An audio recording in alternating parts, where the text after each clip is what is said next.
आज की इस वीडियो में हम आपको बताएंगे कि पाकिस्तान ने अपना पहला रॉकेट खला में कब और कैसे भेजा।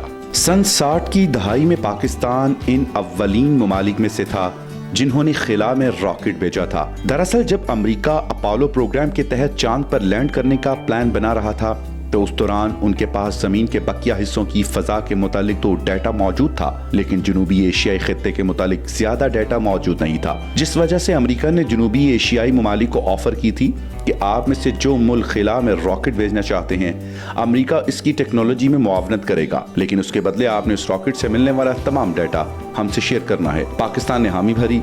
नासा ने 9 माह हमारे इंजीनियर्स को ट्रेनिंग दी और 7 जून 1962 को पाकिस्तान ने रहबर नामी पहला रॉकेट लॉन्च किया जो 130 किलोमीटर ऊंचाई तक पहुंचा। इस पर मौसमियाती आलात मौजूद थे।